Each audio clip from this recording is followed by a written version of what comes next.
Easy Sports Talk Show with Ed Smith and Javon Adams. My name is Javon Adams. You can call me Jay or J Love.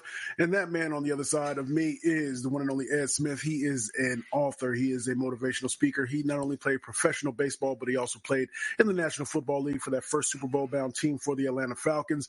What is good, my brother? Friday fun day, bro. No football though, but we'll figure it out. Oh man, I need to check on you every once in a while to see how you're doing with them withdrawals and stuff like that. Well, Man, what is it? rough. The UFL is coming soon, right? For you and everybody else, not for me. You're not gonna watch any of it? None of it? Nah, Okay, I'm good. You never know. You might find a new fix, something to get you by, a little something to get you by until the NFL comes back. I need one of them patches, man. So we're going to talk a little bit of football today. We do this thing 3 times a week, Monday, Wednesday, and Friday. Make sure you tell a friend about what we have going on here. If you're listening to us, then thank you so much. You can also watch us as well. You can go to our YouTube channel and subscribe there. It's at The Easy Sports Talk Show. That at The Easy Sports Talk Show. So let's get into it, man. So this might be a little bit of a dry, shrunken one, but I want to. The combine. This is the week of the combine. I know you because you were playing professional baseball, so you didn't go to the combine, and then you made your way a different way into the NFL. But I wanted your thoughts on the combine.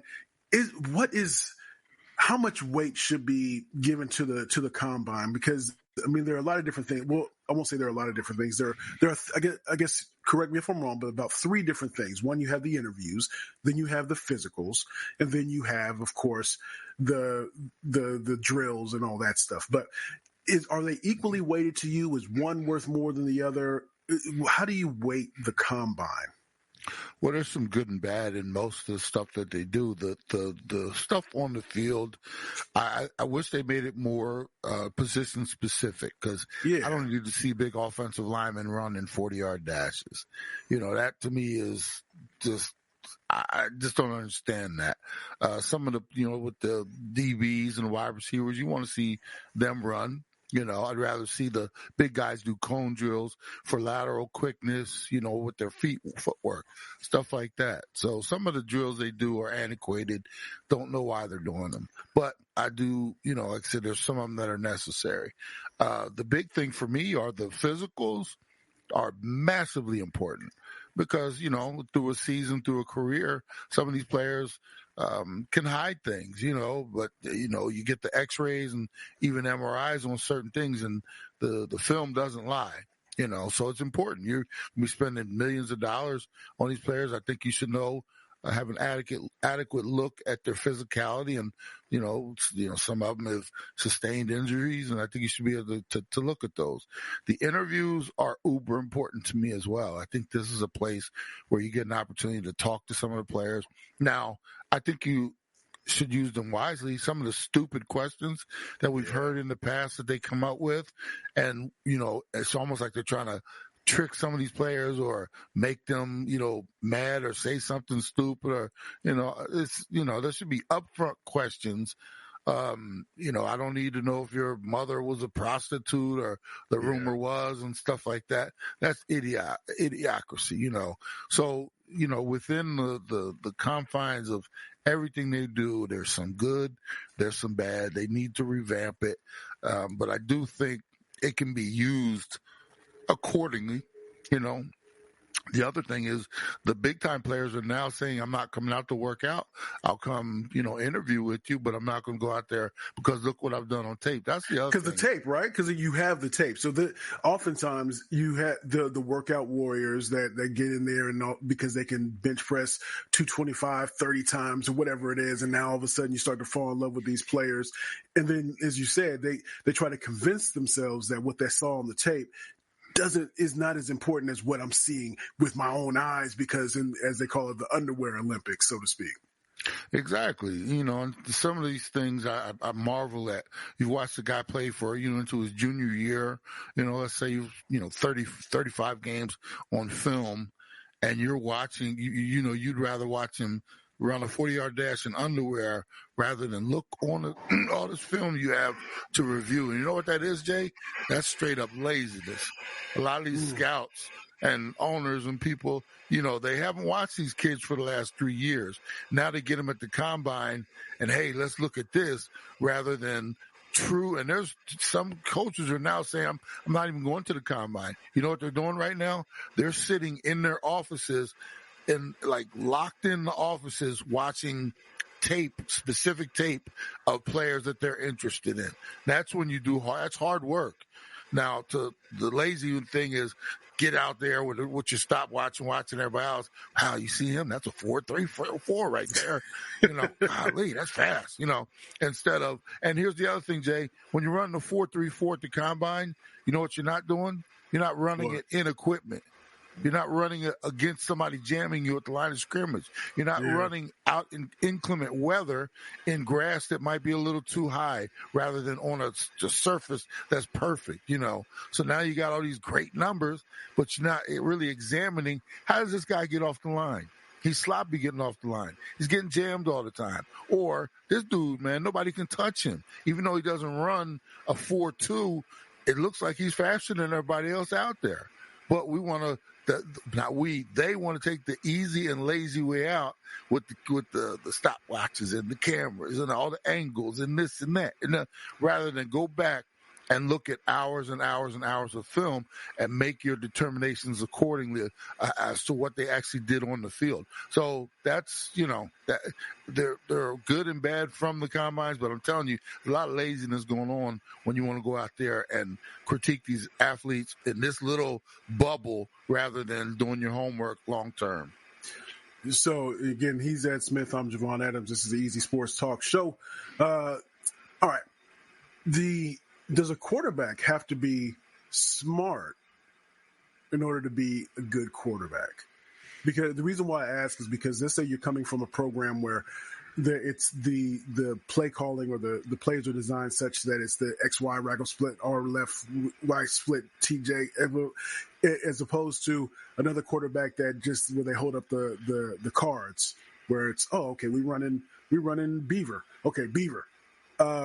Does a quarterback have to be smart in order to be an effective quarterback, especially when you get in those interviews and you're trying to figure out what they're bringing to the table?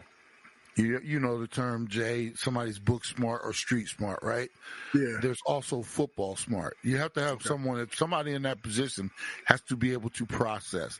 And I do, the disadvantage now is when they're holding these signs up on the sidelines because, it takes a whole lot as a quarterback to even just spit the verbiage out for plays. And there are times that as a tight end, the only thing I'm listening for is why this or why that formation, and then why waggle or such and such, or once I hear the route tree or indicator for me, I'm good. Quarterback has to know everything from not just the formation to the protection, the hots or cold, the hot routes. This is, if we can't run it against this defense, so we got to get out of that. What do we go to? A check with me. They have to know all this stuff. And remember, they're processing it, Jay, within 25 seconds because it's a 40-second clock. Clock stops as soon as the last play stops. So you got to get everybody together. They're talking in your head. You got to reshoot it back out to everybody, and not just reshoot it out. You have to know exactly what everybody else is doing on the field and what you might have to check to, and then what everybody else is doing in addition. So these college coaches are now doing a disjustice to these quarterbacks when everybody's standing over there at the entire line, and everybody from the linemen to the wide receivers, tight end, everybody's looking and deciphering from these coded, billboards or little boards that they have. They're doing an injustice to these quarterbacks because now what's happening, the quarterbacks are getting to the combine, these type of things, and they're calling them up front and saying, okay, call out a play for me. And the guys are like, looking at them like, I don't know. We just hold up signs, that type of thing. So now you're having to teach these quarterbacks. You're not getting a finished product. You're getting a product that now you have to, this is what we call, this is our line checks. This is, our motions. So they're really starting from square one then. From square one. And it's an injustice to the quarterbacks. Now the bright ones are able to pick it up really quickly. And that's what I'm saying. It's all about processing, because now you're like you're a computer. You're taking the information in, and you're having to not just spit it back out, but you're having to decipher it in a matter of seconds, not minutes. Not, film study on the board. If you make a mistake, no, you're supposed to do that. If you make a mistake out there on the field, it's chaos. And like I said, so now it's all about, and I brought up earlier, there's book smart.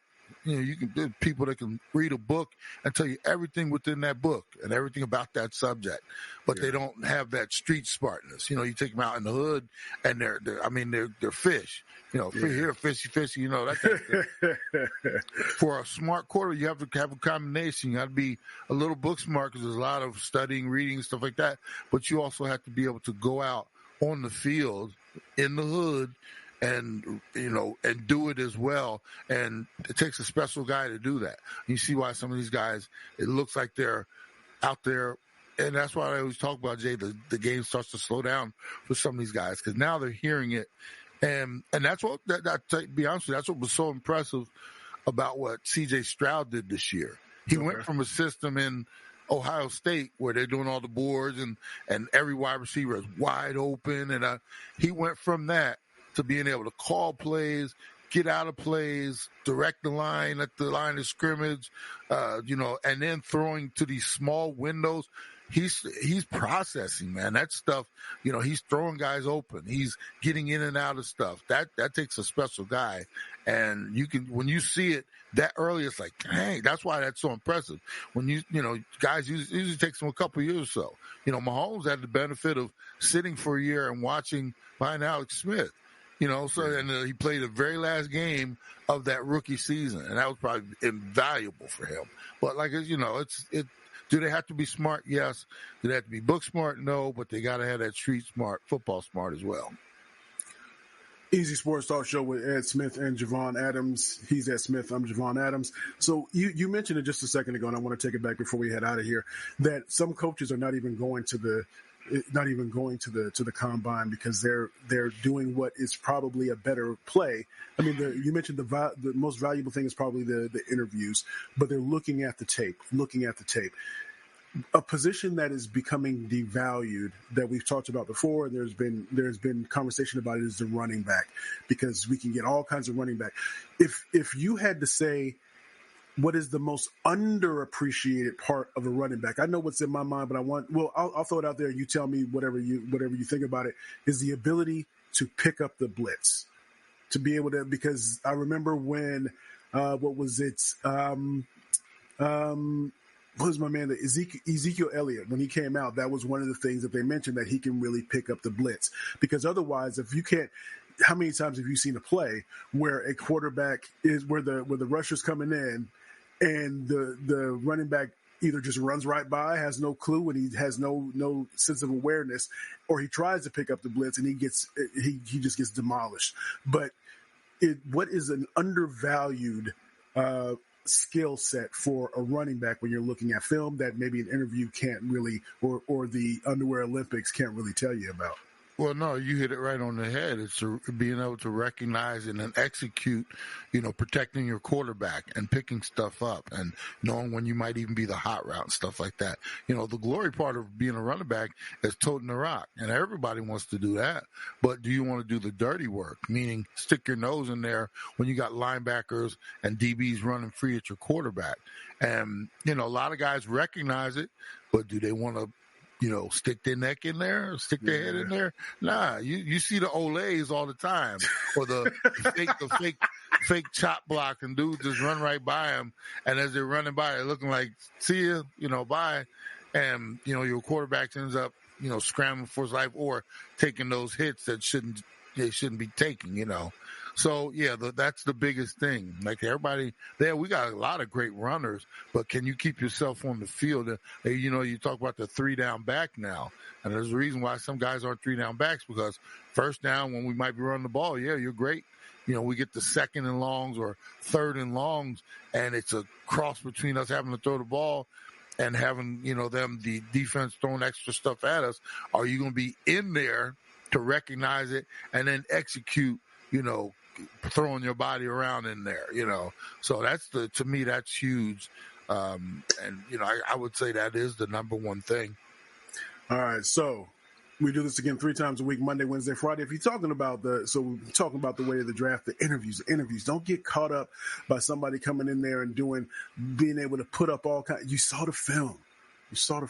Pay attention to the film. So Monday, Wednesday, Friday, make sure you tell a friend. You can please go to our YouTube page as well and subscribe there. You can go to ezsportstalk.com. Again, ezsportstalk.com, where you can get the podcast and any other things that we put up. And we'll be dropping a new Believe in the Arizona Cardinals today, matter of fact. So, check wherever you get your podcast for that. Just search Believe in Cardinals, BLEAV. And on behalf of the one and only Ed Smith, I am Javon Adams. And as we always like to say around this time, you can